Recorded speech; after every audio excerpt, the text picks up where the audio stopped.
नमस्कार साथियों, चलिए जान लेते आज देश और दुनिया की तमाम बड़ी खबरों पर नजर डालते हैं। उससे पहले आप भी वीडियो को लाइक कर दें, साथ ही चैनल को सब्सक्राइब कर दें। किसानों की समस्या पर गंभीरता से गौर नहीं किया गया तो देश में तनाव बढ़ेगा, सपा नेता का कहना। समाजवादी पार्टी सदस्य रामजी लाल सुमन ने शुक्रवार को आम बजट को निराशाजनक करार देते हुए कहा है कि अगर किसानों की समस्या पर गंभीरता से गौर नहीं किया गया तो देश में तनाव बढ़ेगा और इसकी जिम्मेदारी सरकार पर होगी। राज्यसभा में आम बजट 2024-25 पर हुई चर्चा में हिस्सा लेते हुए सपा नेता ने कहा है कि आज भी देश की आधी से ज़्यादा आबादी कृषि पर निर्भर है। ये सबसे बड़ा रोजगार देने वाला क्षेत्र भी है।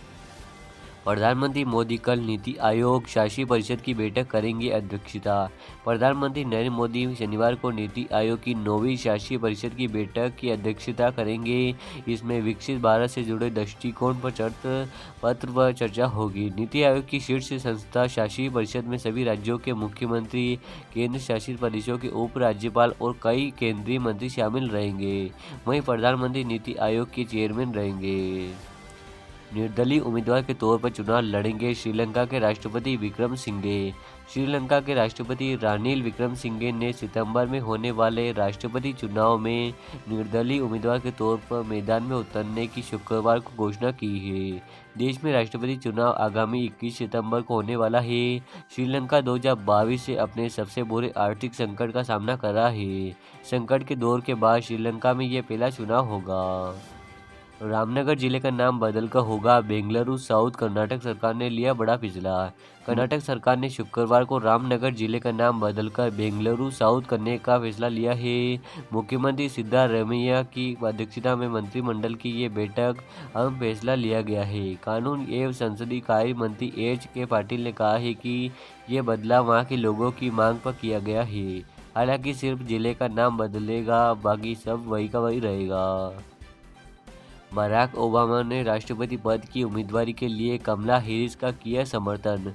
अमेरिका के पूर्व राष्ट्रपति बराक ओबामा और उनकी पत्नी मिशेल ओबामा ने राष्ट्रपति पद के लिए डेमोक्रेटिक पार्टी की उम्मीदवार के रूप में कमला हैरिस का समर्थन किया है और कहा है कि वह देश की एक शानदार राष्ट्रपति साबित होंगी।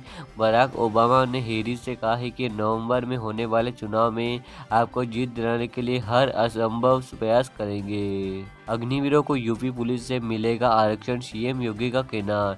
सीएम योगी ने कहा है कि अग्निवीरों को बड़ा फैसला लिया है। राज्य सरकार अग्निवीरों को यूपी पुलिस और पीएससी में आरक्षण का लाभ देगी।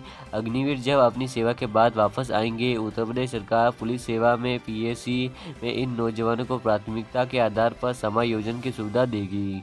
उनके लिए एक निश्चित आरक्षण की सुविधा भी रखी गई। बाजार में 5 दिनों से जारी गिरावट पर विराम सेंसेक्स 1293 अंक की उछाल के साथ उछला। बाजार में 5 दिनों से जारी गिरावट पर शुक्रवार को विराम लगा। बीएसई सेंसेक्स में 1293 अंक का उछाल दर्ज किया गया है। सेंसेक्स में शामिल नेस्ले को छोड़कर अन्य सभी शेयरों फायदों में रहे हैं। नेस्ले में 0.07% की गिरावट आई। ब्रजभूषण के खिलाफ यौन शोषण मामले में हुई सुनवाई। दिल्ली की राउंड एवेन्यू कोर्ट में भारतीय कुश्ती संघ के पूर्व अध्यक्ष और बीजेपी नेता ब्रजभूषण शरण सिंह के खिलाफ महिलाओं खिलाड़ियों के साथ यौन शोषण के आरोपों के मामले में सुनवाई हुई है। कोर्ट ने सुनवाई के दौरान मामले की जांच से जुड़े एक कांस्टेबल की गवाही दर्ज करने के साथ ही मामले की अगली सुनवाई 6 अगस्त को लिए तय की गई है। इसके साथ ही कोर्ट ने एक पीड़ित और मामले से जुड़े एक गवाह को बयान दर्ज करने के लिए अगली सुनवाई में आने का निर्देश दिया। केंद्र सरकार ने बंगाल का पैसा रोका हुआ है, टीएमसी नेता शत्रुघ्न सिन्हा का कहना। टीएमसी नेता शत्रुघ्न सिन्हा ने कहा है कि इसमें कोई दो राय नहीं है कि ममता बनर्जी आज देश में सर्वाधिक लोकप्रिय नेता है। जब वो कहती है कि नीति आयोग में आवाज़ उठाएंगे तो इसमें बहुत गहराई है। इस बजट में हमने देखा है कि अपने सहयोगियों को खुश करने के लिए आपने बिहार और आंध्र प्रदेश को विशेष सहायता दी, लेकिन बजट में पंजाब, तेलंगाना, बंगाल जैसे राज्यों को छुआ तक ही नहीं, बंगाल का पैसा रोका हुआ है। ये सब करके आप क्या करने की कोशिश कर रहे हैं? ये बजट कुर्सी बचाने के लिए कर रहे हैं। सिसोदिया और कविता की न्यायिक हिरासत 31 जुलाई तक बढ़ी। दिल्ली एक्साइज पॉलिसी मामले में राउंड एवेन्यू कोर्ट ने शुक्रवार को आम आदमी पार्टी नेता मनीष सिसोदिया और बीआरएस नेता कविता की न्यायिक हिरासत 31 जुलाई तक बढ़ा दी गई है। तिहाड़ जेल से वीडियो कॉन्फ्रेंसिंग के जरिए उनकी पेशी हुई। फेविकॉल से चिपका हुआ है जेडीयू बीजेपी का गठबंधन, लल्लन सिंह का दावा। जेडीयू के सीनियर नेता और केंद्रीय मंत्री राजीव रंजन सिंह उर्फ लल्लन सिंह ने केंद्रीय बजट को विपक्ष द्वारा सरकार बचाओ बजट बताते हुए जाने पर शुक्रवार को पलटवार किया। उन्होंने कहा है कि बीजेपी के साथ उनकी पार्टी का चुनाव पूर्व गठबंधन है जो फेविकॉल से चिपका हुआ है। Today report, RDS news.